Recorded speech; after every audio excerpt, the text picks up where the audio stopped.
Well, it looks like you're on mute, Dante. So I'll just welcome everybody to the One on One Sports Show, man. For me, I'm Sean. I'm co-hosting with Dante. He got some technical issues going on with his speaker, but just want to thank for y'all to join with us today for another week of sports recap. I know at this time right now in October we got a sweet spot going on. We got the Major League Baseball playoffs, NBA kicking off. They tipped off as far as last night, and then we in the both NFL and college football are just they already in the kickoff of their whole schedule. So everything is good in that end. And want to send a good welcome to Mr. Bennett and Tommy. I see y'all. Happy y'all join us today. Hey, good to be here, guys. What's going on? What's up, man? Tommy. It look like Dante. He got something going on with his speaker. But the first thing we want to kick off with today, we want to touch on some NFL action and how what was this? This was week 6. Yeah. Week 6 had just held. And one of the main things I want to ask, one of the main questions, how real is the NFC East? Because during the offseason, it was all about the AFC West because technically they had the out of maybe the AFC North once Watson come back, but the AFC West in the offseason had the 4 big quarterbacks. So we just thought that was going to be a shootout throughout that whole division, throughout the whole year. But AFC West has pretty much been the biggest disappointment, I believe, so far this season. Absolutely. But as far as the NFC East, when everybody was calling them the NFC least, now they have one team that is undefeated at 6-0, another team is at 5-1, and the third place team is at 4-2, which I believe those three. I think it's those three, the top three in the NFC, and I'm trying to think if there's one more 4-2 team in the NFC, and then everybody else in the Vikings, yeah, 5-1. Yeah, the 5-1. So it's the Eagles, Vikings, Giants, Cowboys, and I believe everybody else in the NFC as a whole is 3-3 or below. So you got 3 teams in the NFC. So what y'all think on? I guess you could call this still overreaction Wednesday. What do y'all think about the NFC East and how they've been performing so far this early in the season? Well, Broncos. Go ahead. I was going to say Broncos, I think, is the biggest disappointment as far as the AFC West because everybody didn't expect Russell Wilson to play so garbage. He looks bad. Yeah, the Raiders just been inconsistent. I mean, it's been a mix of a lot of stuff, but I think we've lost all our games by a total of 14 points. The Chiefs is the Chiefs, the Chargers is the Chargers. But with the Raiders, we got this is part in our schedule where if we're going to, look decent, you got to use this part because it's like the little soft spot in our schedule. But I've been surprised by the Eagles, man. They've been balling. I mean, and the rest of the NFC East, except for the bum-ass Commanders. But and then I don't know if y'all's going to get into Snyder, but it looks like they about ready to get him the fuck up out of here, too. I know he says he knows where the bodies are buried, so I don't know how easy that's going to be. No, shit. What's his name already came out? Ursay he already came out and said it's time to get rid of him. That's one, but I think if Jerry says he's got to go, then he's got to go. I think out of all those owners, I think his voice is going to loom the largest. So once he gets on board, then I think you may see something happen. Yeah, apparently Jerry and what's his name? Bob Kraft got issues. Yeah. Well, I'm gonna say this about the NFC. Well, first and foremost, man, I had a little technical issue. Shout out to Tommy B. Appreciate you hopping on. Appreciate you, Mr. Bennett. And first of all, Tommy, your picture look real boss, man. I ain't gonna lie to you. You got the cigar and everything. I know y'all had the ring ceremony. You kicked my team ass last night, so I'm gonna get that out the way. Light work. That's how I'm gonna let it go. I gotta take the hits. I'll take the hits from the Warriors, the championship organization. But as far as like the Eagles, I give them their props. They got the dub. They're 6-0. Of course, they're obsessed with us, so they're treating this like they won a Super Bowl. They're still talking on Wednesday. I know they got a bye week, but they obsessed, but it's cool. So they're good. Still not really impressed with Hurts. I still want to see a little bit more, but they're probably not going to use any picks. They're probably going to give him an extension. But as far as the Giants, I still don't buy it. I will say their record does look good, and the only team they lost was in the division, was the Cowboys. But beating the Packers and then backdooring and beating the Ravens, hey, hats off to them. I don't know if they're going to have a point where they fall off. I know the Eagles at some point are going to stumble a little bit. But I say that it's good for the league that, you know, as far as market size and team-wise, the Giants are a historic franchise. It's good that because they've just been fumbling around for a decade.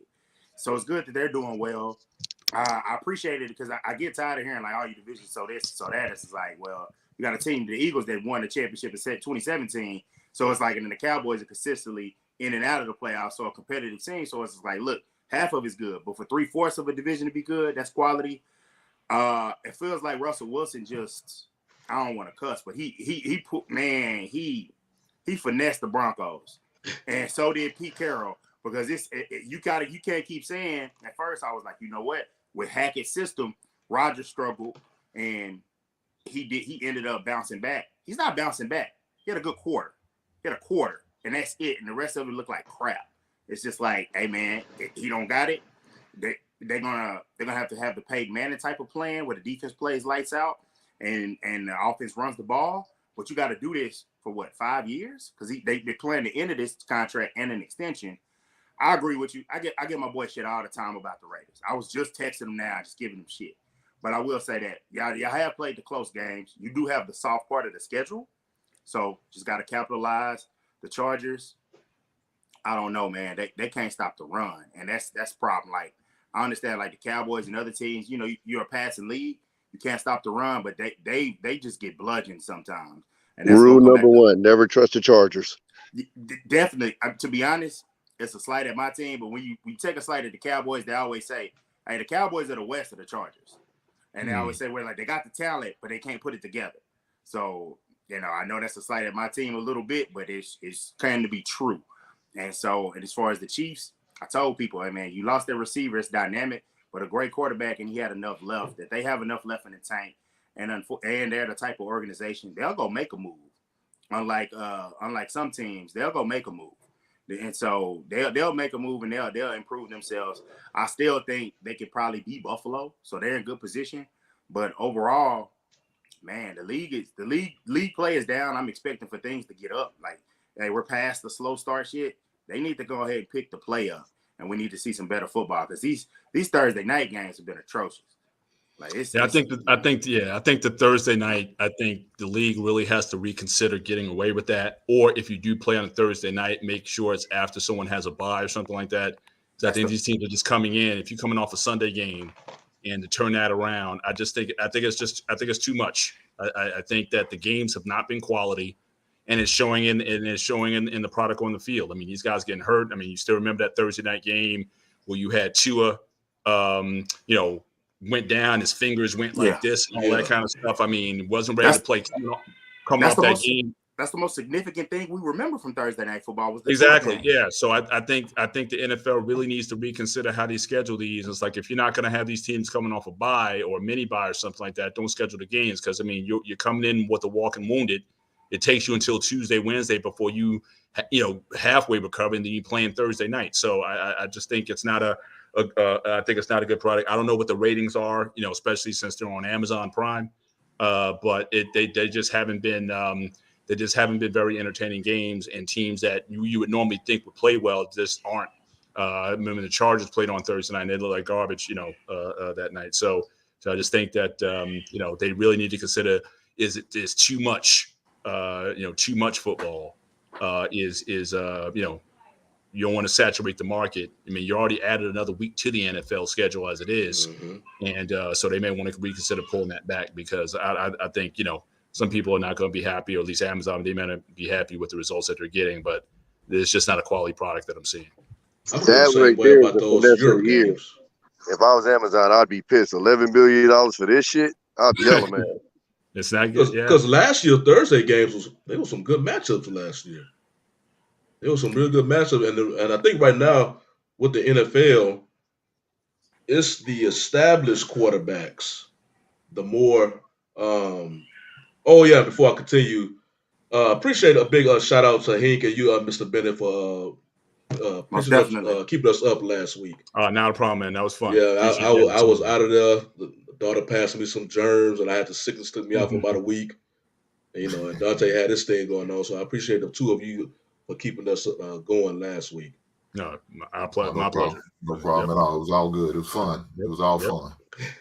But yeah, it's the more veteran quarterbacks. You got Rodgers, Brady, Wilson. And I'm trying to think, even Carr. The more the veteran quarterbacks, they seem to be struggling right now. Besides Mahomes, but a lot of the young studs are the ones. I mean, you got to look at the Jets. I mean, they surprising up there. Both New York teams are playing, and New York Giants. But they've only had that QB for a couple of weeks. I mean, Wilson just came back. It was Joe Flacco who was holding it down until he came back, and then now you got seem like Joe Burrow. He's having that second year, that sophomore jinx or something like that. He's not looking like the baller he was the year prior, which was his first full season. So so I think just overall, I think just the quality of play across the board. These we're not seeing the best out of a lot of these QBs. I think the quarterback play at every position can be improved across the board. Mahomes was the standard, but really head and shoulders above everybody seems to be the guy from Buffalo. He seems to be he's right now he's leading MVP candidate in my opinion. Yeah, no doubt. Damn. I'll say Mr. Bennett, don't say it too loud now. Yeah, man. My man Sean gonna get mad, and Dante gonna get mad about that. Hey, you know what? I told you I've gotten past it because it's like, look, I know that some of the racist people get behind Allen. I can't be like him. I'm just not gonna I'm gonna put. My bad. I put it out there. Breaking news. But I'm like, look, this dude is out here stiff farming people. He's out here throwing the ball 50 yards on a dime. Look, man, that guy's incredible. He's a creative player. It's just that I'm used to a guy looking like that, looking like his skin being a little darker. That's what I'm looking like. Hey, tell you, I'm not racist. I'm supporting the man all the way. That dude's good, man. That dude's good. I think he's a great quarterback. And when you let that go, I'm like, look, this dude is good. I went ahead and drafted Gabriel Davis. I ain't playing him on the right weeks, but I do think some of the offensive line play is correlated with some of the poor quarterback play because what Quentin Williams is a guy I really like. And goddamn, he was on Aaron Rodgers. He was on him all game in that Jets and Packers. And I was like, are the Jets really doing this? And it's like, I can't believe it. But I think that Rodgers, he finally showed a little bit of leadership. The team was like, look, we lost this game to the Giants. And some of the Packers players were like, yeah, I'll be worried if we lose next week. And Rodgers was like, nah, shut that down. We don't want to put that in there. And then lo and behold, they came out and kicked your butt. Now you worried, but you shouldn't have put that out there. And I feel like, hey, some of it is the offensive line. Some of it's, hey, the lack of weapons. But that the Packers don't scare you. Like, I was looking at the Cowboys schedule, and I was like, well, two easier games. No disrespect to your Bears, Hank. But I was like, two easier games. And I was like, then bye week, and then the Packers. And I was like, wait. Hey, bro, Trayvon Diggs going to be lining up against Alan Lazard? I was like, oh, hell no. Let's play ball. And so they don't scare you. Cobb is hurt. I don't know if he was effective, but it's like they got the running game, but it's like if they don't have that and the defense, and man, we hyped that defense coming up into the year. And Jair Alexander, I'll say this, as far as a corner that's really good, but he's a guy he just got to stay healthy because every time I look up, I'm like, where's he at? And I'm like, oh, he's out right now. He's one of the best corners in the game. I'm like, man, availability is a trait. But and as far as the AFC, I'll say as the AFC as a whole, it's good because at the top you got the Bills, you got the Chiefs, but I thought the AFC was going to be a lot stronger. I knew the NFC was going to be a pick'em type of conference, but to see what happened with the Buccaneers, they look like they shaky, and it's like they lost to the Falcons. I mean, by 4, and then the 49ers you got beat by 14 by the Falcons. It's like this league is getting real crazy. Right. It's getting real crazy. Buccaneers didn't lose to the Falcons. They cheated the Falcons. They cheated the Falcons. They didn't lose. Yeah. Well, okay. I will say this: they did still have to go and score, even if they got the sack. They still had to go score. True that. But I will say, and even though I hate these motherfuckers, But the 49ers they defense is fucking like they being held together by duct tape, bro. It's injury after injury. So that's kind of why that Falcons game went that way. Okay. But yeah, they defenses that shit. I want to say it's up to like 6 people on that defense injured. Like it's crazy over there. So that's why that went that way. But I agree with you. I think the one thing that people didn't understand about the AFC West is when you got a division like that, they're gonna pick each other off. Yeah. So it's not like every team will come out and be 6-0, 5-1. Like you naturally gonna pick each other off because you play each other. Chill out, dog. So, but I tend to agree with you though. I think the Bills look like a problem. The Ravens is who surprised me because the Ravens came out so hard, and then like, damn, what they lost 3 in a row now. Yeah, man. And all late, like in the fourth quarter, like I've been telling y'all all season. I told y'all for the season start. This dude is shout a out to the Ravens fraud, fans, man. Y'all know who y'all are. Shout out to the Ravens fans out there. He's been beating this drum since the summer. No, he's a fraud, man. When the lights come on, he doesn't perform. He did it last week. He threw an interception, the opportunity to try to hold his team in the game, and he turned the ball over. He fumbled. I think he had 3 turnovers that whole game. He's averaging an interception a game. He's a fraud, man. When them lights come on, they too big for him. He just can't live up to it. I think Jackson is the main one responsible for the 3 wins. And he's the main one responsible for the 3 losses. Man, so it's hit a bus. We was talking about the New York team or the Jersey team because that's what they really are. It's defense. I'll take it. I live in Jersey, so I'm good. That's what they are. We all know that's where they play. That's who they are. Just like this, the Arlington Cowboys. I don't call it the Dallas Cowboys, Arlington Cowboys. But nonetheless, the defense, Santa Clara Niners, to the Giants. Right. The defense, they playing great defense, and that's what's helping them both win. The defense. You look at the defense, man. They creating turnovers. They're getting sacks. They're pressuring the quarterback, man. They've been doing it. They got some good corners up there. That Gardner guy, that dude's tough, man. That dude is tough. And them linebackers with the Giants, man, they vicious. Yeah. So they putting pressure on cats with the defense, man. And that's what's really helping them. Man, you know what you need to do? You need to do something I was going to do, especially if we beat the Eagles. I'm going to go and get you that LeVar Ball I told you so shirt. So when you talk about Lamar Jackson, go and pull that shirt out, bro. Because you looking right. I got to give it to you. You called it. I'm still a Lamar backer. But God damn, he making it hard on me. And it's like I can't have all of that because it's like I'm dealing with that. And then I had to deal with some of these idiot Cowboy fans talking about Cooper Rush. And I was like, man, they saw that. And I tweeted it out. I was like, y'all see that this man is limited. Y'all see these ducks he throwing. You don't have to, because people were like, and Colin Cowherd, he's one of the main ones leading the charge nationally. Talking about, hey, man, there's not that much difference. And it's like, okay, that guy was literally cut for the whole league to sign. Nobody picked him up. I was like, man, this guy's clearly winning games with 100 yards passing with his defense. And like the way they disrespected the defense was crazy to me. Absolutely crazy. But it's like, as far as defenses in the league, defense can keep you around, but you got to have somebody to make enough plays at the quarterback position. Like, that's the one thing I'll give. I shit on Jimmy G, but I'll give it to him. He makes enough sometimes. He's sometimes because that he's a grinder during the year. He's a regular season QB. He may not always show up in playoff time, but he finds a way. His problem is he's guaranteed to have one bonehead fucking play every single game. It's just like I think the last game he literally threw in a triple coverage. Like literally it was 3 guys there. I'm like, bro, like really?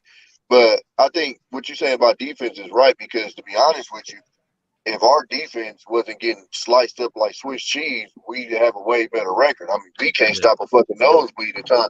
I mean, goddamn, who the fuck don't know Travis Kelce getting the goddamn ball in the red zone? How the fuck does he get 4? Like, what are we doing? So it's the typical bonehead Raider shit. There's no way we should have lost that game. I mean, to be honest with you, I don't think nobody even thought we would be in that game.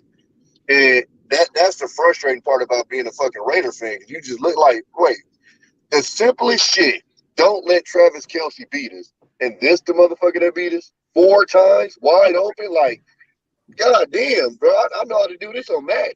Y'all niggas getting paid millions. Like, what's the problem? Yeah, I was able to understand that when they had they got a bunch of goddamn names. That's all they got is receivers, is names and then you got Travis Kelce. They I have get you. nobody. Now, I'll tell you this. I don't know if the rumor's true, but, they talking about, Odell Beckham is in favor to sign with Kansas City. I think that'd be a good move for him. It definitely would be a good move because they have nobody else. Juju, one day he's here, next day he's gone, man. You don't know what that guy. He had a good game. He's a C-level wide receiver. When we was the Steelers, they thought they'd get rid of Brown and promote him to number one. I knew he wasn't going to be number one. To me, he's not even the number two. He's not. He's a C-level. He's a C-level receiver. Absolutely. Yeah, he's a third but I don't receiver. even think OBJ will be even available this season anyway. So I don't even know if that would even make a difference anyway. Because he got that knee injury towards the end of the season. So I think that's an all year thing. I keep hearing November. People keep saying November, and that's why I was like, and I know Cowboy fans was like, Cowboy fans and then media were saying Cowboys should go after Beckham. I'm like, why?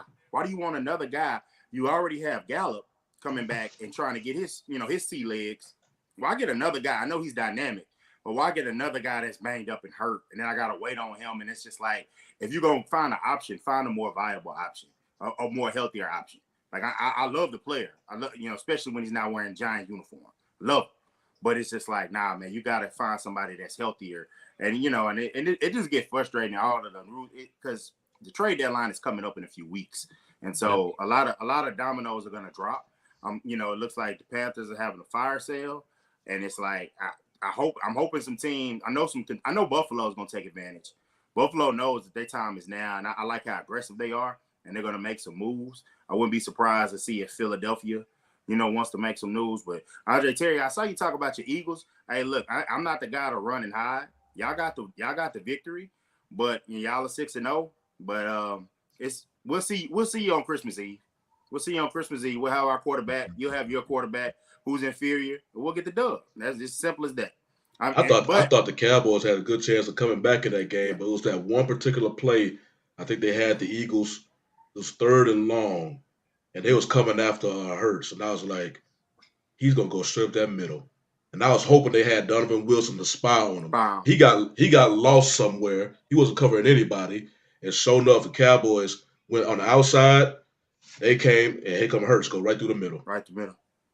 That's how he kills you with his legs. Because I say this, man. Hey, man, they got through for 155 yards. They acting like he was Pat Mahomes, man.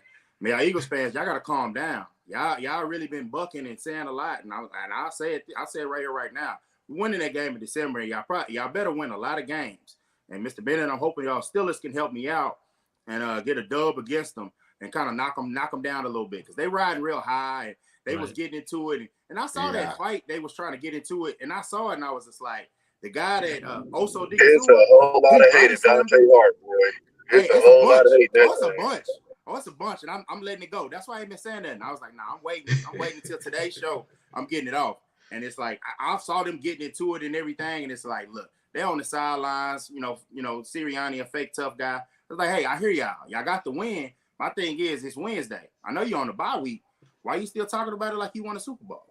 I mean, 6-0. Should you be talking about, hey, man, we the best in the league?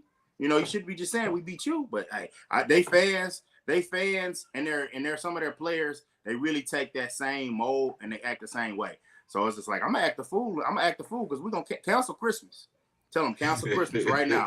I'm calling my shot, and I'm gonna leave it alone about them because you said relax. You right? Yeah, it's a long season, Mister. He said it's a long season, and it's like they're gonna hit their rough patch. They're gonna hit their injuries. Like I know Lane Johnson left with a concussion, but that time will come. But I ain't gonna lie, they are better than I thought they were. They are better than I thought they were. I give them that because Slade was playing good, but when they do play them the next time, they're gonna have to go ahead. Slade's playing really well. They're gonna have to attack Bradbury. They have to attack him because he's one. And to be honest, he's one. He would have given up a touchdown, but the left tackle gave up that pressure and it just threw the pick. I'm talking about he was beat, like smoked, and I was like, yeah. I say it goes, but Slade. Every time they threw at Slade, nothing. Every time they threw at Slade, it was nothing positive happening. So like, nah, they're gonna have to run pick plays or something against him because he's playing back at an All-Pro level this year.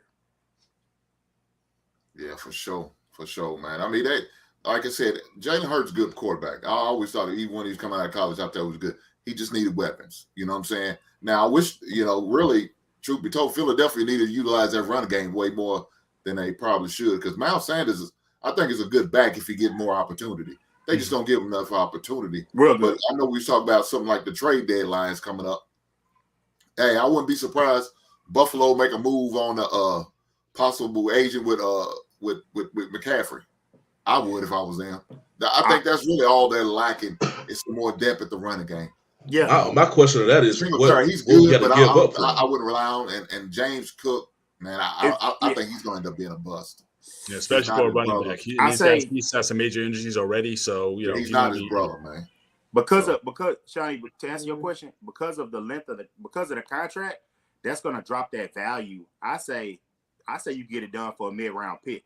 I think the high picks they're going to be able to get, if they just all the way fire sale, if they trade Derrick Brown, the interior defensive lineman from Auburn, if they trade him, and if they trade DJ Moore, that's where they're going to get their good picks from. I know they probably didn't get much for Robbie Anderson, but you just want a guy like that off the team because it wasn't going well. He's going to help Arizona, coach. It's going to help Arizona because as we see, Kyler need all the help he can get. Shout out, man, because I got D-Hop in fantasy, so I need him to go ahead and get it going. But we'll be both. Kyler, man, he's kind of flying under the radar. He's kind of sucking. he's kind of sucking. He's not getting it done. Video games. They gonna blame it on. They can blame it on whatever. He gotta get the job done. But you can kind of hide in Arizona. You can kind of hide. But I still can't believe you lost to them motherfuckers. That shit still pisses me off. But we got Cleveland Farrell and Jonathan Abram on the thing. I like Jonathan Abram because I like his heart. He could blast him up, but he just can't cover shit. He couldn't cover nobody with a blanket. Like this shit is crazy. But he definitely a hitter though. He'll blast somebody. So he might be better fit at like linebacker, to be honest with you. But that's what we got on the trading block.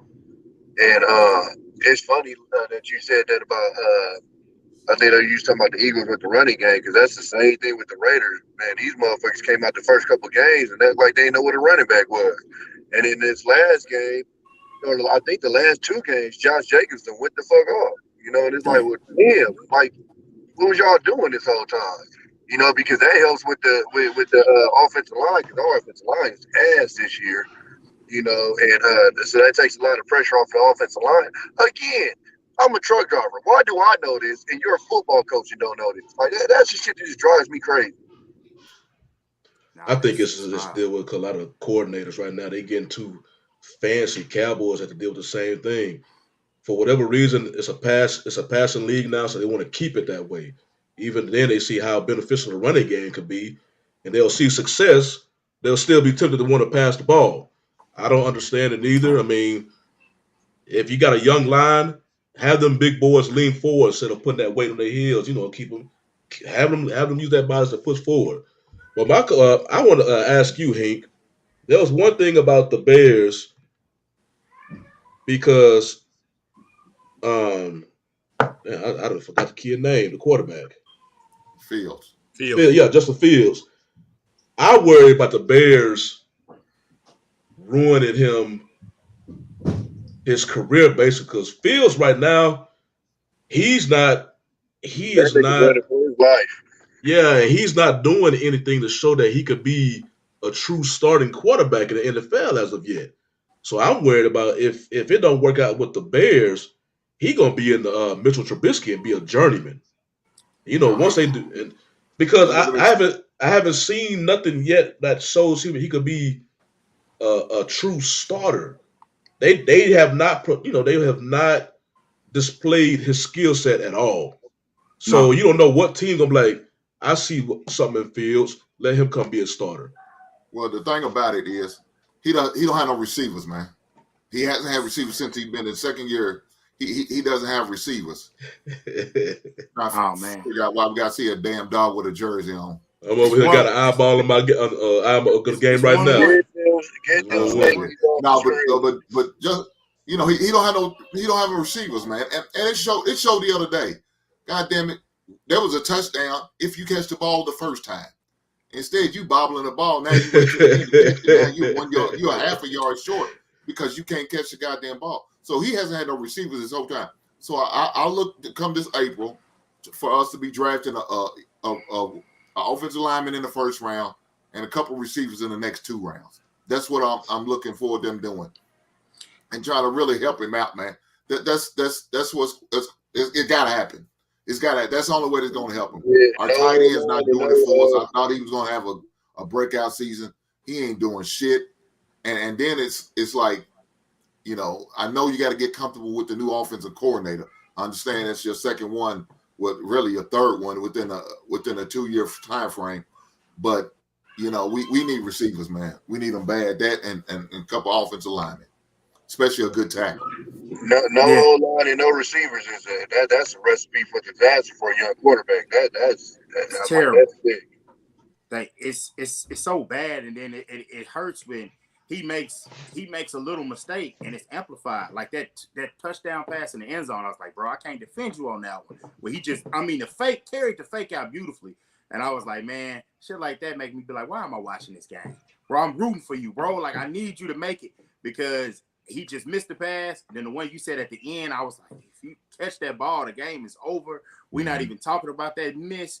But it's just the fact that they were getting into the red zone, and the Commanders were like, let's buckle up. Let's stop them. Let's get the stops. And it's just like, man, the kid needs help. And now I seen my draft showing them taking a quarterback, and I'm like, man, y'all can't give up on them that fast. They already were in cap. They were in cap hell. I don't think they're gonna get a quarterback. They were in cap hell, and they were trying to figure out a way to cut, who to let go, who to cut. So you made those moves. They need to go ahead and let go of Robert Quinn at the deadline to a contender and get a pick from him, because you know you didn't give up too many picks to get Fields, but you still gave up picks. You'll probably have a solid draft pick this year. I think if the cap is straight, spend a little cash. Also, you know, I say especially spend on veteran linemen, mix of veteran and young linemen, and get you some weapons, man. It's receivers every draft. You can almost make an argument to not pay some of the receivers that much, unless they just, you know, chase the Chases of the world, the Devontae Adams of the world, you know, them type of guys. Because, man, like, I ain't gonna lie, if you got a Cooper Kupp, hey, man, I'm gonna let Kupp walk, because I kind of like what Dominique Foxworth said about him being a number one, is that when the offense focuses around him, it has to be somebody else as a threat. He gets his numbers, but you're not threatened by him. Not threatened by Cooper Kupp. And it's kind of, you know, people don't want to give it credit, but it's kind of playing out for Foxworth. Kupp made those few plays against the Cowboys, and then they get beat. And then against the 49ers, yeah, he's getting catches and yards, but is it impacting the game? And going back to Fields, he needs to get somebody that's going to impact the game. Mooney is a nice complementary receiver. Get somebody that's going to complement the game. I don't know. Cole, tight ends, they take a while, but Cole Kmet, he has the lookings that he could be a good tight end. And those guys from Notre Dame, they work out sometimes at tight end. But if he's not going to get it, they got to get somebody else in there. Because, you know, best friend being a tight end, get him some line, get him some receivers. I think give him 2 more years, man.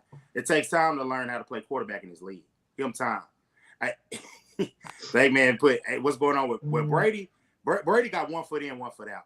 He's doing all that fake tough guy yelling at folks. Hey, bro, you going and going? Oh, that would be wedding. He getting a mouthful from me. I'm sorry. I mean, look, I know you're a 7-time. I know you're a 7-time champ, but I mean, the fact that you did. Look, Bill Belichick didn't even go to the wedding. And that's your head coach. He didn't even go to dude's wedding. So for him to go and do that, and then going to be yelling on the sideline. I mean, you got all this drama. You took off like 10, 12 days in training camp because your wife was was bouncing out the door. So again, are you with us or you're not? So for him to be going and grilling guys like that, I mean, when you don't be showing you're all in, that's about to go, get hot real fast. And if that coach can't, get it together, then it's going to be, a lot of the blame is going to go on him. But he's got to put that fire out because that sucks. It's about to go downhill real fast. Well, he's on the farewell tour though, so they all know this. It's a farewell tour. This is it. So just let it be. Look, Tampa, he got you a Super Bowl.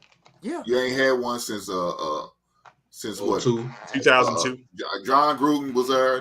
We don't need to talk about that. I already know. I was a couple years, bro. Huh? I was telling Tommy the last time they won against the Raiders. No, that wasn't needed, dog. That's true. But like you got to keep it funky, man. The man going through a divorce, man. Half these niggas come to work and be fucked up at regular work. off of a divorce. You know, he's playing a professional sport. So you always have to remember, man, the man is a human. At the end of the day, he's a human. You know what I'm saying? So, like I said, Well, that you could certainly understand. I didn't understand why go to the wedding though. I mean, I didn't get. Well, I mean, especially since you missed all that stuff earlier. Well, I don't know if you know, but Belichick and Kraft don't really have the best relationship, and Tom Brady and Kraft actually do. So I know he's like a father figure to him, but in season that I don't put too much into it because they do that all the time. You know, he wasn't the only player there. You know, they do stuff like that on the Patriots, though. Say that again.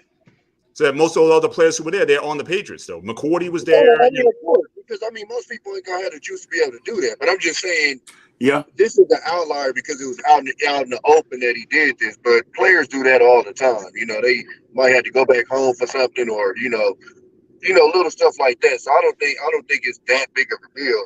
I think more of him going through a divorce and his mental is more what's affecting than anything. Because like I said, I mean, a motherfucker at McDonald's ain't gonna work the same if you're going through a divorce. So you had a professional. I think it's compounded just how the season's going. So you had the preseason with that. Then you had the game. It was against the Saints, where he got into it with the players, and he got his wide receivers suspended for a game. So it's just like, and he even said after the game, I shouldn't have put my players in that because they're gonna obviously go ride or die for him. I shouldn't have put my players in that position. He should have just walked away from it. But he had to be dogged with. But again, Mr. Bennett, that's all emotions, man. You going through a divorce, man? You are gonna be flashing on people. Yeah. No, I'm not. They probably say something. I just want to get your wife or something like that. Something slow. Compounded. Yeah, but what it sucks though, because this is Todd Bowles' last chance, and if this goes bad, and I know Byron Left will sit back looking like shit. I'm glad I didn't get this job, because if it don't work out, and this is when he leaves. For context, we know that they were good in the 2000s with that defense. Historically, this is a terrible franchise. When Brady goes out the door, so goes their relevancy.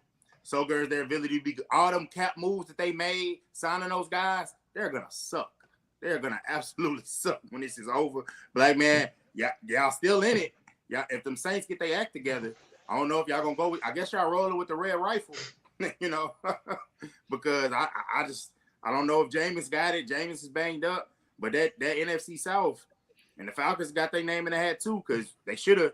We talked about it earlier. They really should have got one more possession against the Bucs, but that BS roughing the passer. But hey, that division is wide open. But I look like we covered the Panthers. They ass. Oh, the fire sale. That's everybody gonna get it. When you see the Panthers, and you play those division games late. That's an easy win to put in the bag to get you to the playoffs right there. That's they're not on the fire schedule, so we can't get a dub right there, I guess. The Panthers gonna do what my Texans did, and they, when they got Texas, literally transformed themselves back to an expansion team for the second time. Yep. But they had all these. They fired that. They finally got rid of that Easterby guy. They finally got rid of him, and so hopefully there may be some things that change within that organization. But yeah, that they might as well just do what the Texans did. Just go ahead and just strip it down to the bone. Unlike with the Texans, though, the Texans stripped themselves down to the bone, and then they had a great player that didn't want to play for them no more. So they was able to get hella 5 picks for him. So if you look at their upcoming draft, they got some multiple first-round picks as long as they, added to the fact that they're not a great team too. So they're going to get multiple high picks. I don't know what the Panthers could do. Maybe McCaffrey that may be their only type of piece. DJ like Moore. Y'all saying about his. I don't think DJ. I don't know if DJ Moore's he's going to get the, the value that Watson did. Now he's not going to get the value that Watson did, but they're in a position that the Texans were in a place where they didn't have their picks before they let Watson go. So they have their picks, or most of them, because they gave up picks foolishly for Darnold and Baker. That's where their mistake is. They need to try to recoup some of those mid-round picks, man. Because if they could do that, they'll be in a decent spot. And they just have to find, like Matt Rule. I don't know how good of a bad of a coach he was, but I will say this: I want to say if he didn't have if the team scored more than 17 points, they didn't win a game. So that's kind of like, everybody in the NFL is going to score more than 17, and they never found a quarterback. So if you don't have a quarterback, truth be told, I think Matt Rule got a raw deal. He's not a bad coach. He's a hell of a college coach for sure. Hell of a college coach. But he couldn't motivate these men, and that's all it was. Sometimes it takes a special type person to better motivate men. He could probably motivate kids, but you can't motivate men. They're motivated differently. So and I just think he just couldn't do it. You know what I'm saying? It was 3 years in. Should you fire the man after 3 years? No, I shouldn't. Especially with a 10-year deal that you gave him, and you still owe him a lot of money. He's 7 years worth of contract you owe him. Now, more than likely, I wouldn't be surprised he get a big time college job by next year. He might sit out a year and then come out and next year and get a job, or he could go to Nebraska. They're looking for a coach, So I think he's a good coach. I mean, I watched what he did with Temple after what he did with Baylor, 1-11, and then turn around and winning 20 games the next 2 years out of the 3. That's saying something. And then taking Baylor from where they was with their situation with the allegations. I can't say allegations. They were proven. Yeah. So with the situation they was in, and turn around and have them into a 12-team win, man, that's a hell of a job. And he did that within 3 years. So he's proven he could win on the college level. So I wouldn't be surprised him get a big-time college job this time, maybe next year or maybe the year after that if he decides he won't sit out, collect some of that Carolina check for another year or so. Well, ain't it like $800,000 a month? I think so. He got a better contract than a lot of players. My goodness, he's getting. So I mean, I guess it's hurt for money. I guess it's the pride, but for me, where I'm sitting, I'm getting that bag. I'm doing nothing. I'm getting an analyst job. I'm getting an analyst job, talking college football, and just sitting and get money. But I don't know, man. We basically covered the NFL, so y'all want to go ahead and pivot towards what I mean. I know that y'all baseball. What I want to say, what the Phillies got knocked off by the Padres, so that's 1-1. Last I saw it was 1-1 against the Yankees and the Astros. Yeah, they got them. The Astros, y'all got like a hex on the Yankees. Man, y'all got them. I don't know. We know why. We know why. We got the hex. We got the cheaters. We got the Spygate. We got. Man, y'all need to leave that one alone. Y'all got that illegitimate championship down there. That 2017. A lot of Yankees fans they talk. They never talk about. They could not hit anything when they was in Houston. I'm like, how y'all barely was averaging one run. The banging noises that they were making in the bullpen. They could not hit. They could not hit a thing. They could not hit anything. We beat them in 2015. We beat them in 2017, and came back and beat them in 2019. Yeah, those illegitimate championships, man. They've been crying about it. I was like, man, y'all could barely score one run in all 4 of them games. Like I said, that banging, it was distracting. We up there said, what's going on all that banging up there? Who's doing all that? We was pitching. And they started making up something about somebody got on the video talking about this buzzard. I'm like, man, there was no. Now, the thing about it is the same report that came out and said the Astros was banging the drum said there was no buzzard, but they still want to blame the buzzard when Altuve took him deep in 2019. I'm like, man, y'all know what y'all doing. The worst thing about that, and I try to get off of it and let it go, and I just know, hey man, they kick my team ass, they cold. But what I will say is this: the fact that they did it like Spygate. I'm glad you mentioned that, Miss. They did it like Spygate, and it was just like because the MLB Players Union is so strong, they was like, shit, you ain't gonna punish nobody. You're gonna punish the manager. He gonna fall on the sword, but ain't nobody else gonna get punished. And then for you not to let them get punished, the report to come out. And then nobody really ever got a chance to boo them because we were right into the pandemic. So it's kind of like, I think it should be over by now. But yeah, these people never got to get their boos off. They never got to get all they rocks off for getting mad at people. But it's like, hey man, at this point, you kind of got to let it go. But it's like, I understand it. If you the Yankees, it's like they got a hold on you. So at this point, y'all got another chance to go on and knock them out. We do. I ain't gonna lie. I would love to see y'all knock them out. I want to see the Astros in miserable. I want to see it, but I just can't trust it. I think with Astros, both you guys from Texas, right? But you guys aren't. We're from Texas, and we both live in the Dallas-Fort Worth area, but I'm originally from the Houston area. That's why I go for the Astros. Yeah, right. But I know with the Astros, no, they got their booing out in 2021. Oh yeah, they just for whatever reason, Altuve became the poster child. Yeah, and if you watch Altuve did not take part of anything. No trash can, no nothing. He was the same hitter in 20. Altuve was the Astros when they went through them 3 losing 100 seasons. And he was still leading the league in hits and all that. That's a little player, though. And then he became the poster child of it. But they're an excellent team. I'm glad to see that their championship window is still moving because we lost Springer and Correa, and we got some young talent in. They still keeping it going. So it's been fun to keep up with them and watch them. I know it's a relatively new rivalry between the Yankees and the Astros because it's always been the Yankees and the Red Sox.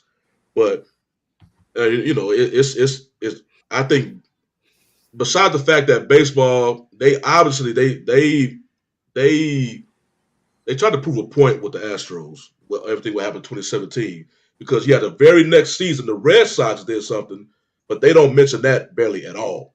Mm-hmm. They go 2017, and I'm like, so they exactly. Astros was never a national audience, and if you look at the 2017 run, they went through 3 major media markets: Boston, New York, and LA. And with all that happening in 2017, it's public enemy number 1, including with the media. And then you have Boston do something in the very next season, and they went on to win a title, but they never mentioned anything about them. So I guess it is what it is with that. Houston fans recognize that. That's why now they just saying, man, the hell with it. Y'all boo us. We gonna say, because we see, man, y'all basically want to use us as the poster child. You got all this stuff happening over here, but y'all didn't want to call that out. But also you want to call us out and stick it on us. So we're like, man, the hell with that. We're gonna give y'all something to boo about. So that's why now you're seeing the chats, the Houston fans going back and forth. I think if baseball played right, though, it's good for the game because, like I said, it builds a new rivalry. I'm not promoting what they did in 2017, but the Astros-Yankees rivalry now, hell, you see how it is in Major League. Yeah. ESPN, they can't stop talking about it when the 2 teams play each other. So if they could capitalize on that new rivalry and some other rivalries, they do. My only thing is, though, a lot of the national baseball media, they only talk about the Yankees. They only talk about the land. I'm like, you have all these other good teams, and y'all the main ones who trying to grow the sport, but you only focus on one sport. I mean, on one team. Well, baseball in general is lagging. I mean, I don't even think it's in the top 4 or 5 followed sports. I mean, you look at the sports shows that be on. Regional. Nobody ever covers it anymore. The majors, First Take, ESPN, FS1. No one really talks unless there's a scandal or they were following the judge hitting 61 home runs or whatever. But, baseball is really, they really need to think about some of these reforms in the game. I don't know if they want to have the pitch clock or something, but get these games under 2 hours if they can do something. But, they definitely need to open it up because, just as a just a fan, even myself at the Yankees, I used to listen to more of the games. So I like hearing John Sterling on the baseball calls more than actually watching the game sometimes. And because I used to spend a lot of time in my car driving to different spots, whatnot, so I always listen to the game. But it's died where you'll catch me watching a 9-inning game from start to finish. It's just very difficult for me to do. Football is the only sport, or boxing or whatever, is the only sport where I can actually be engaged from start to finish. Baseball, I can go and grab some lunch. I can get do something else, whatever, come back and and to it and not miss a beat with it. So they definitely need to do some things to reinvent the game because there's just too many options now for people to to have their time occupied right now. People forget baseball was bigger than football in the early 90s. Yeah. Oh yeah. People, and one of the other problems is the fact, like you said, I want to say I don't think they repaired from the lockout. I mean the strike. They didn't quite repair from the strike, and then they brought in a lot of the Latin audience. They brought in a bunch of Latin people. I don't know if they're bringing in as much as the Latin audience, but you push the brothers out. Because I want to say, growing up, it seemed like it was definitely more, and I always thought, and I looked at the numbers, there were more. Because my brother played baseball, I wasn't very good at it, but he was really good. He was a power hitter, first baseman. So we watched, so I always look up and watch the black guys. And now, as far as my favorite black guy, it's like it got years where it was real lean in there. I was like, God damn, it was the kid from the Cardinals that was supposed to be really great, but didn't quite work out. But now I got bets. I got a couple of other ones that I could really rock for. I appreciate the Rangers for giving me some brothers. Kumar Rocker they just drafted. So it's just like as I've gotten older, I've actually gotten more into it and more of the nuance of it. But like the pitch clock is coming and the shift, they're ending the shift. But some things like that, because it's really become a home run, strikeout. That's the or walk. That's the kind of game it's become. So like you got to bring it back to where a guy like Ricky Henderson was stealing bases. That's exciting as shit if somebody stealing bases. And you got to understand too the cost of to play the game. Like we talk about all these sports where people play. I mean, I got friends of mine who do travel baseball, but I mean that stuff is expensive. You spending $200-$300 for a bat. I mean, it's not cheap. And these travel teams and whatnot, just your time commitment to it, because they have these kids traveling all over the tri-state area here, PA, New York, Connecticut, or whatever. Your weekends are taken up with that. So it's not an easy sport to play like football or baseball, or basketball. You can just pick that up. But this baseball is it's not cheap. And for some of these I know they try to do the inner city programs to get RBI, but it's just not connecting because again, it's boring. It's like, I would rather be able to score baskets or run the ball or something, or hit somebody or something like that. But baseball, you got to have a certain patience. It's lucrative if you can get to the major leagues. I mean, you certainly have to give wear and tear on your body, but guys want to be participants. But you're in the outfield waiting for a ball to come to you. That's hard to compete with. It's a longer path to success. It's a sport that you couldn't play by yourself if you wanted to. You have to at least have to. You tried though. I remember hitting that ball and trying to run and catch it, but that's you got to at least have about 4 or 5 guys to even have an enjoyable time. You can play one-on-one with you, 2 of your buddies. You know what I'm saying? 3, whatever. We can make a game. Pitch back tackle. You only need about 2 or 3 guys. We good. Yeah. But baseball, you might at least 5 guys. Just to get a game started. It's tough. It's a longer path to success. And a lot of time, and especially in the lower income areas, they trying to find something that can help them get them out.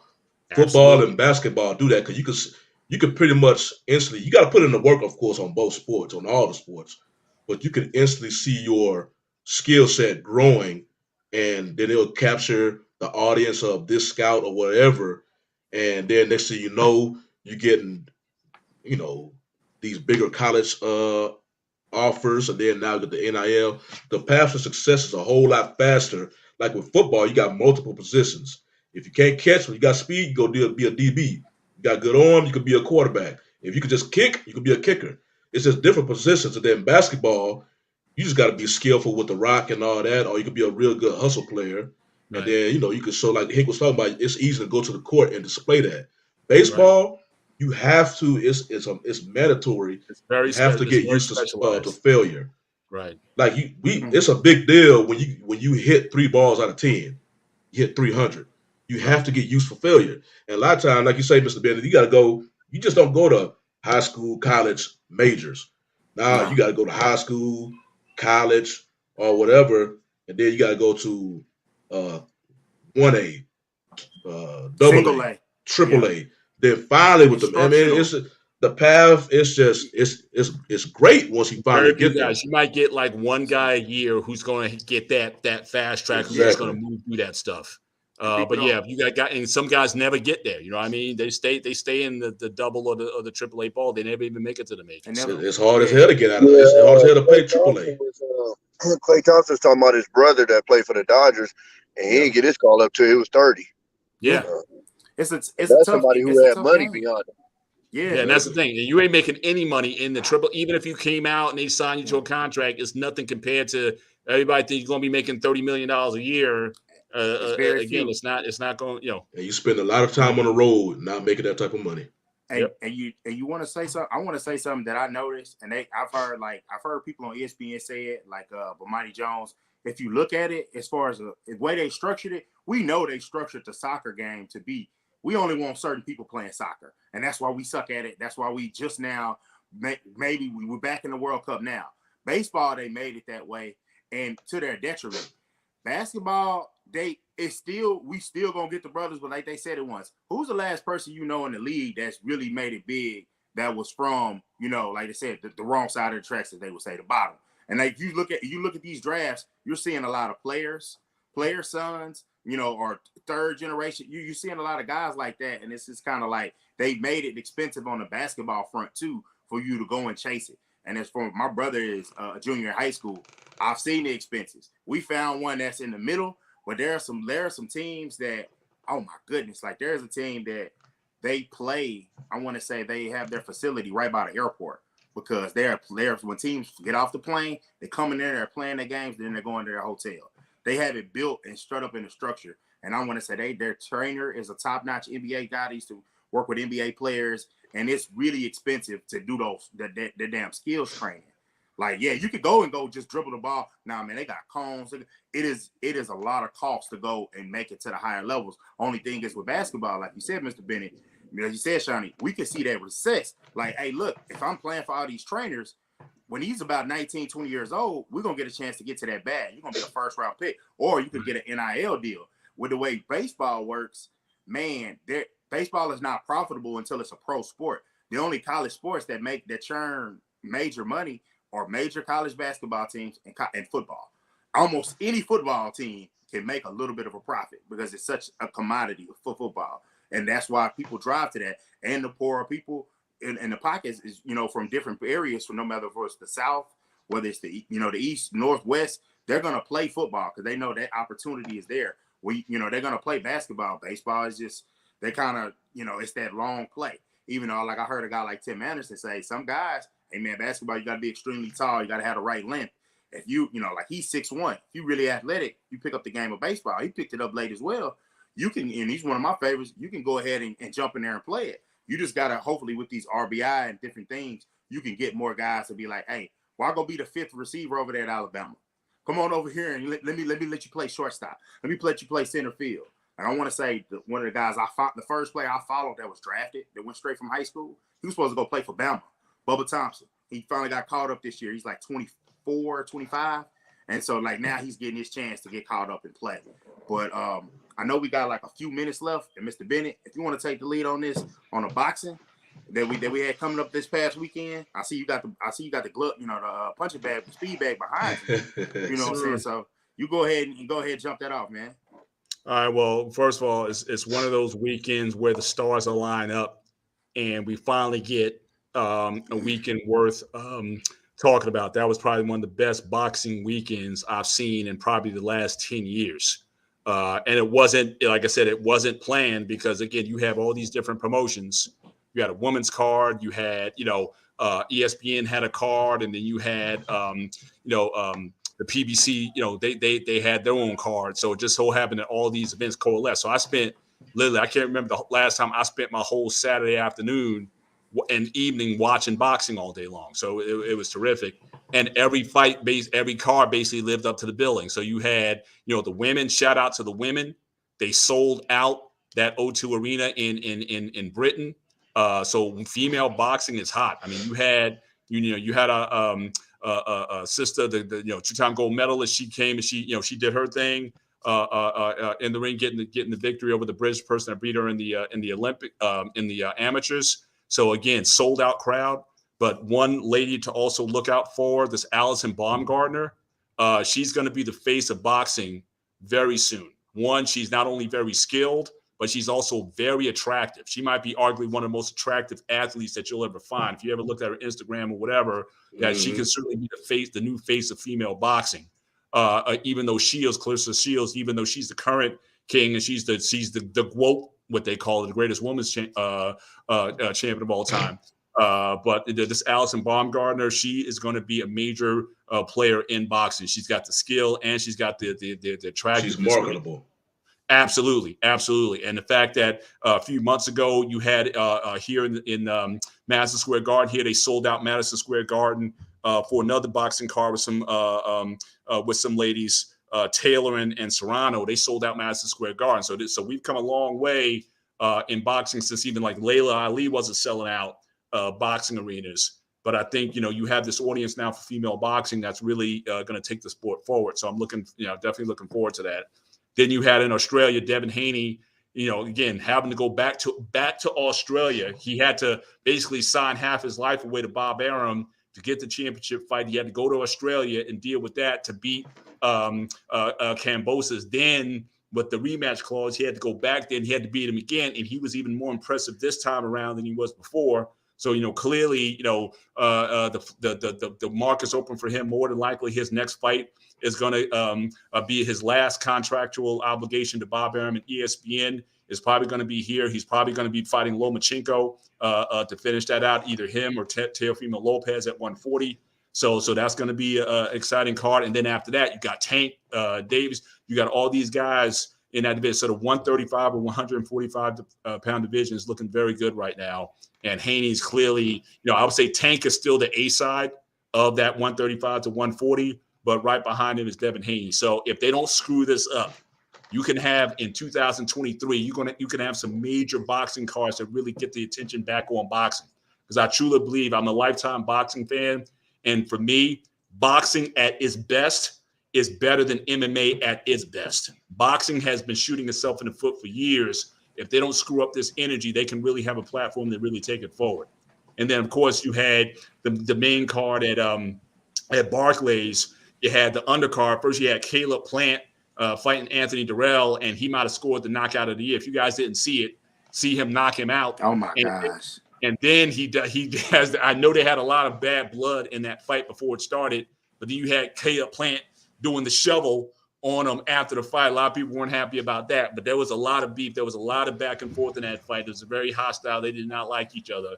But, again, that was beautiful. So Caleb Plant, he's going to be doing some things at 168. But the highlight, obviously Deontay Wilder, the Bronze Bomber, comes back in spectacular fashion. He didn't the right hand he hit him with. He didn't even get full extension on it, and he knocked out the Nordic fighter. And so again, they're already saying it's already mandatory set up for him to fight Anthony Ruiz, former heavyweight champ. So they're going to have that sort of eliminator, and then one of those guys they can either go after Usyk or they can go after Tyson Fury. But even in the heavyweight division, because you still have Anthony Joshua, who even though he's been losing as of late, he's still a very marketable name. I think the best fight in terms of visually you can have right now is Joshua fighting Wilder. To me, I've been wanting that for years. I wanted to ask you a question, Mr. Bennett. I want to ask you a question about Wilder, because Wilder, before the Fury fights, he was just a knockout artist. Fury was always the technical guy. To you, after obviously the losses he had to Fury, do you see any type of improvement in Wilder's technical skills? He ain't just not going out there trying to knock you out in one hit of quitters. He actually boxing you, setting you up, and all that. Because I feel like if he goes against these other fighters, and that's his main strength, it's kind of like Ronda Rousey when she had her heyday until all of a sudden she went against some strikers and they was just giving her the biz. Right. And I just feel like with Wilder, okay, yeah, you can knock somebody out, but when you get somebody like Fury, he got some technical skills who can set you up and do all of this. Again, if you fight another fighter like that, they're gonna be running circles around you. Right. Well, I mean, obviously, we haven't been able to see that in the ring because he's knocking guys out in the first round. So we didn't get to see that because I know, if you watch his YouTube videos, he sparred like 700 hours, 700 and something rounds getting ready for this fight. And, he's saying he's got these new skills, but just like anything else with boxing, especially when you get that first punch, you go back to what you know. So he can come in there that first round and do the boxing and the jabbing and all that. But as soon as he, tastes some leather, then you got to go back to that. And he's always going to have that in his, arsenal. So again, we're yet to see that if he's going to be able to do it. I don't think he's, going to be known for taking guys 10, 12 rounds or whatever to victory. I think, it's for him. He's either going to knock the guy out or he's going to lose the fight. But the thing is, with that power that he has, he's in it for, from rounds. All he needs is one. All he needs is one. In the first fight, again, he was losing. But again, in that 12th round, which, you want to say the count went long or whatever, Fury was down for like 14 seconds. But the ref had that slow count. And then when he got up, he gave him all this, walk to me, walk left, walk right. I mean, it's like, wait a minute. I mean, you letting the guy get the rest and I can't finish him off. So I think that that's always going to be in his arsenal. But the thing I was pleased about in seeing him this time he came in at 214 pounds. That was the biggest thing. He tried to play the size game with Tyson Fury, and in his next fight, he was around 235, 240, and at 6'6", that's just too much muscle to be carrying around. His main talent is his athleticism, and his ability to move around and shift and do things like that, and have gas in the tank for the long haul. But even in the third Tyson Fury fight, you saw Bob, even though he knocked Fury down in the third and fourth, in the fourth round, he was tired. He was winded. He was like, please stay down at that point, because he knew once he got up, he had nothing left. So him having the energy and the stamina to stay in there, when he fought Tyson Fury the first time, he was 209 pounds, and he's 6'7". So I think him going lighter, him being more agile, I think is going to be his main bread and butter. But he's still going to be that fighter who's going to lose some rounds. But at any time you blink, he can put your lights out with one punch. And that's the thing too. He's the greatest fighter I've ever seen, knowing that he's only got one weapon. He's got that jab, and then he's going to put that right hand behind it, and it's there. But it's like George Foreman. You can't stop it. If it's going to hit, and if it connects, then you out of there. So he is going to be who he is. But I think him coming in lighter, I think that was a big plus. And I think, again, you have fights. If he fights Ruiz, and let's say Usyk fights Tyson Fury, the winner, if we get Tyson Fury 4, that's a possibility. But again, AJ, I think, is the fight. I think that's going to be a mega fight if those guys fight, regardless of what Fury. Because the thing is, you don't know what Fury's going to do at any time. He could turn around and retire, where he says, "I'm not fighting these guys." You don't know. He's so unpredictable. He did retire. I'm saying he retires, and you don't know what he's going to do. So I think that, but at the same time, if it wasn't for the Wilder fights, he's really not that entertaining, to be honest with you. I mean, he's a good boxer. He does that shifty stuff or whatever, but he's not. I've never found him quite entertaining. But Wilder is like, must see. He's like Tyson in that you go get some popcorn or whatever and come back to your seat, the fight could be over. So I think so between that fight, between Ruiz, Usyk is a good boxer and whatnot. You can't sleep on him. Also, he could certainly, I think, take a Wilder some rounds, just like he did with AJ. But he's going to be that guy. I think he would probably give him the biggest test. Ruiz, you don't know. He can come in at 300 pounds, or he can come in at 270. You don't know what weight or shape he's going to come in, even though he's got some boxing ability. But I think, this division where it's at now, the fact that Wilder's back, you put that interest in. So between the lightweight division, between the women's division, if boxing doesn't get in its own way, we can have some major cards in 2023, bring boxing back to where it was when we used to have Saturday night fights. Now we'd have 10 or 12 brothers over here. We get ordered pay-per-view. Everybody pays $10, get some pizza. I'm looking forward to having those nights again when we had the guys over to watch fights on Saturday nights. That's, so I'm waiting to get back to that. And I'm really hoping that, next year we're going to see some really quality fights, because there's some quality boxers out there, and they can certainly take some of the shine off of MMA. So I'm looking forward to that. Man, when you say get in their own way, you basically saying the promoters give absolutely the promoters fights they want to see themselves. I mean, their management. They're talking about the fight, like this fight that you should have had with your guy from Dallas here at 147, Crawford and Spence. Man. That fight should have happened by now. Should have been happened, man. And they're saying all this stuff. It's like it's the biggest. This would have been the biggest fight as a welterweight since Sugar Ray and Tommy Hearns. Because you got two basically undefeated heavyweight welterweight champions, but you want Crawford to take a 35% cut, and then you say, if he doesn't take it, he doesn't want to fight. I mean, look, everyone's going to eat, so might as well make it 50-50 or 49-51 or whatever and make it happen. But the fact that we don't see it yet, again, so these promoters, the management, they get in their own way. That's the one thing I would give Dana White credit for, is that he puts on the fights in MMA that people want to see. Exactly. If boxing can simply get to doing that, then we would clearly have a much better product, and you get that interest back in it, because the people are there. I mean, people want to see and still attach to boxing.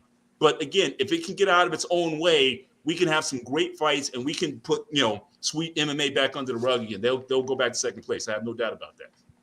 Hey, I'm totally with you.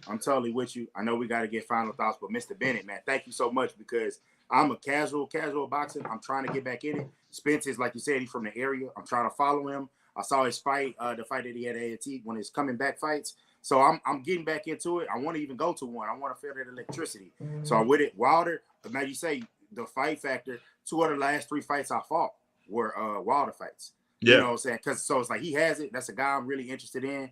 But I know I gave a lot of Eagles hate earlier. I'm shout out to Tommy B and the champs. I don't know, man. I want to see if y'all got a shot at repeating, because I'll take y'all repeating over some other teams winning, because I'm tired of this Clipper talk. But we'll get more into that later on in the season. I don't really got much else other than man, I hate I couldn't get to it. So I will say as my final thought, if Tennessee could actually be back as a football power, that's going to be a real game changer. That offense looks scary. Offense looks scary. I think that kid needs to be looked at as one of those quarterbacks they're taking, because they say their quarterback at Kentucky is a guy that they want to that's draftable. That's going to probably go high. But we'll get into that, especially as things go on, because I like draft talk. I like breaking that down. So I appreciate Hink. I appreciate you. Tommy B, it's been a minute, man. I always appreciate you, man. It's love. I appreciate it, bro. Oh, for sure. Bennett. So y'all go ahead and take off. I'm gonna say my piece. No, I'm good, man. I appreciate y'all for joining in, man. We'll see y'all next week. Just welcome everybody to the Warriors Invitational, man. Y'all have fun. All right. I'll take that. All right, y'all.